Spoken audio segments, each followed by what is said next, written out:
और देखिए एक बड़ी खबर आ रही है महाराष्ट्र से। महाराष्ट्र में बीजेपी ने फ्लोर टेस्ट की मांग की है। बहुत बड़ी खबर, देवेंद्र फडणवीस मिलने पहुंचे राज्यपाल भगत सिंह कोश्यारी से और उसके बाद अब है कि 30 जून को विधानसभा का विशेष अधिवेशन बुलाया गया है महाराष्ट्र में।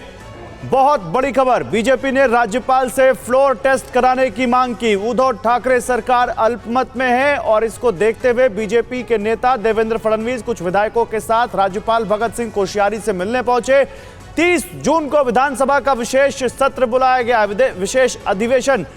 बीजेपी ने राज्यपाल से फ्लोर टेस्ट कराने की मांग की है। देवेंद्र फडणवीस मिलने पहुंचे और उसके बाद देखिए कैसे ये एक बड़ी खबर आती हुई, तो दिल्ली से क्या ग्रीन सिग्नल मिलते ही वहां पर अब फडणवीस एक्टिव हो गए। और क्या अब ये माने कि फडणवीस ने पूरी तरह से फ्रंट फुट पर आकर ये पूरा जिम्मा संभाल लिया कि कैसे सूबे में बीजेपी की सरकार बनाई जाए। बड़ी खबर महाराष्ट्र से, महाराष्ट्र में बीजेपी ने फ्लोर टेस्ट कराने की मांग की। 30 जून को विधानसभा का विशेष सत्र बुलाया गया है।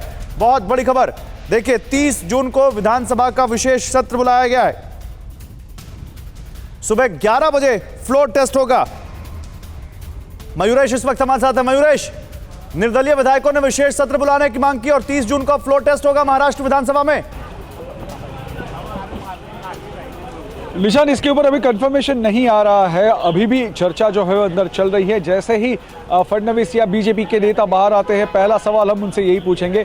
लेकिन जो मैं कह रहा हूं कि कंफर्मेशन जो है वो नहीं आ रहा है। हालांकि सूत्र शायद बताते होंगे, लेकिन कंफर्मेशन इसके ऊपर नहीं आ रहा है कि 30 जून की तारीख तय हुई है या 11। हमें थोड़ा इंतजार करना पड़ेगा ऑफिशियल अनाउंसमेंट के लिए या ऑफिशियल बाइट के लिए। लेकिन देखिए इस वक्त एक बड़ी खबर, जो बात यहां पर मयूरेश कह रहे हैं कि अभी राजभवन की तरफ से इस बारे में कोई कंफर्मेशन नहीं दिया गया है, लेकिन सूत्र ये बता रहे हैं कि 30 जून को विधानसभा का विशेष सत्र बुलाया गया है। और मयूरेश, क्योंकि देवेंद्र फडणवीस मिलने पहुंचे, कुछ विधायक उनके साथ मिलने पहुंचे राज्यपाल से, तो बहुत संभव है कि राज्यपाल ये विधानसभा का विशेष सत्र बुला लें अब, क्योंकि बहुत दिनों से महाराष्ट्र में उद्धव ठाकरे सरकार के पास बहुमत तो वाकई नहीं है। देखिए निशान, इसमें दो चीज़ें हैं। एक तो इनके पास नंबर्स है, लेकिन सबसे अहम बात ये जो है कि अगर बीजेपी सिर्फ अकेली यहाँ पे जाती है तो वो कहेंगे कि आपके पास कितने नंबर्स है। 106 बीजेपी के और बाकी के निर्दलीय। मयूरेश, मैं आपके पास आता हूँ। देखिए इस वक्त जो खबर आ रही है, इससे सबसे ज्यादा हलचल कही होगी तो वो होगी गुवाहाटी में। सीधे चलते हैं आशीष सिंह के पास, जो गुवाहाटी से हमें ज्वाइन कर रहे हैं। आशीष, बड़ी खबर आ रही है, बीजेपी नेता मिलने पहुंचे राज्यपाल से। उसके बाद खबर यह है कि 30 जून को राज्यसभा का, माफ कीजिएगा, विधानसभा का विशेष सत्र बुलाया जा सकता है और फ्लोर टेस्ट होगा 30 जून को गुवाहाटी में। आप इस वक्त जो बागी हैं उनके कैंप में इसको लेकर क्या हलचल देख रहे हैं?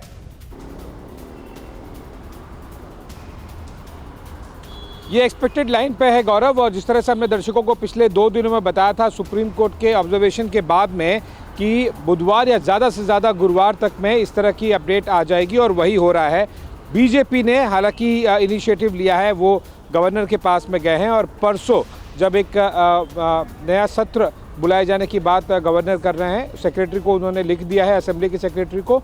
और उसके बाद में जैसे ही विधानसभा सत्र शुरू होगा परसों, तो उसी समय पर फ्लोर टेस्ट भी कर लिया जाएगा और वही सबसे इम्पॉर्टेंट और सबसे पहला काम होगा। हमें जो बताया जा रहा है कि कल गुवाहाटी की, या तो कल शाम को या फिर परसों सुबह ही एमएलएज यहाँ से निकलेंगे।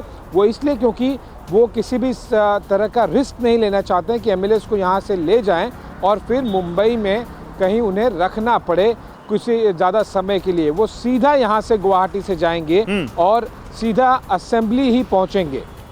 नहीं, लेकिन आशीष, यहाँ पर एक बहुत बड़ा जो कंफ्यूजन है वो ये है कि ये जो विधायक हैं जो गुवाहाटी में हैं वो किस हैसियत से वहां पर वोट कर रहे होंगे। वो शिवसेना के विधायक हैं अभी, लेकिन जिस तरह से वहां पर वो कह रहे हैं कि हम शिवसेना में रहेंगे या अलग मोर्चा बनाकर बीजेपी को सपोर्ट करेंगे, तो कैसे करेंगे, ये क्या वहां पर क्लियर किया गया है कि इनकी पहचान क्या होगी? देखिए, शिंदे गुट की तरफ से ये क्लियर कर दिया गया कि वो किसी पार्टी में नहीं शामिल हो रहे हैं, कोई और नया पार्टी नहीं बना रहे हैं। वो गुट एक पार्टी के अंदर ही गुट बन सकता है, लेकिन इन्हें जब वोटिंग होगी तो जाहिर से बात है 2 ऑप्शन है। पहला, या तो फिर ये कुछ इनमें से रिज़ाइन करें और जाहिर सी बात है कि फिर वो बीजेपी की तरफ जो बचे हुए एमएलएज हैं वो वोट कर दें। लेकिन जो प्राइमरी ऑप्शन जो अभी तक हमने देखा है लीगल और political planning point of view, उसमें ये क्लियर है कि ये शिवसेना के अंतर्गत वोट करेंगे।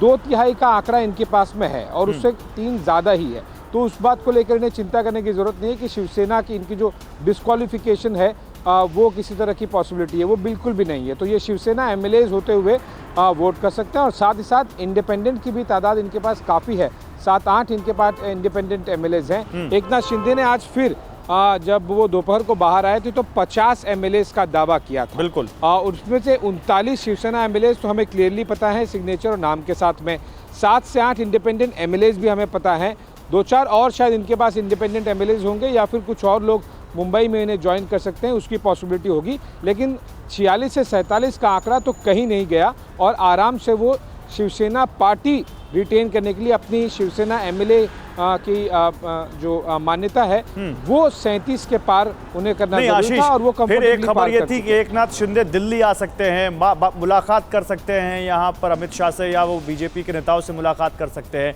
उसको लेकर क्या अपडेट है? क्या एकनाथ शिंदे आ रहे हैं कल दिल्ली? जी देखिए, दो पॉसिबिलिटी थी जो जिस पर ये प्लान कर रहे थे।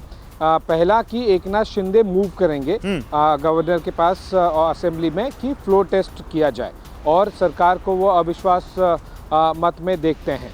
पहला ये पॉसिबिलिटी थी, लेकिन उस पर काम नहीं हुआ। वो इसलिए क्योंकि देवेंद्र फडणवीस खुद पहुंचे दिल्ली महेश जेठमलानी के साथ में कानूनी पेचीदगियों को देखते हुए, और अब देवेंद्र फडणवीस ही खुद पहुंच गए हैं राजभवन में सरकार पर दावा ठोकने के लिए, ये बताने के लिए राजभवन को। तो ये एकनाथ शिंदे का दिल्ली जाने वाला जो ऑप्शन है वो ज़रूरत नहीं है, वो इसलिए क्योंकि फडणवीस लीड ले चुके हैं और वो आगे एक्शन में भी आ चुके हैं।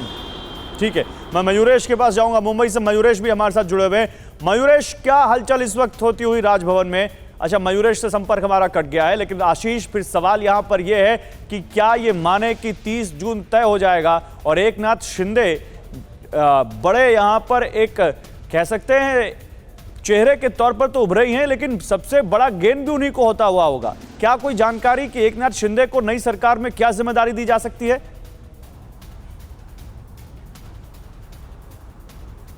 देखिए, बीजेपी काफ़ी ज़्यादा कंसिडरेट रहेगी उन्हें अकोमोडेट करने के लिए, बेहतर पोर्टफोलियोज़ के लिए, बेहतर नंबर जो मिनिस्ट्रीज़ के हैं कैबिनेट में हैं उसमें वो अकोमोडेट करने के लिए वो काफ़ी ज़्यादा क्लियर लग रहे हैं और बहुत ज़्यादा उन्हें अपॉर्चुनिटी देनी भी पड़ेगी।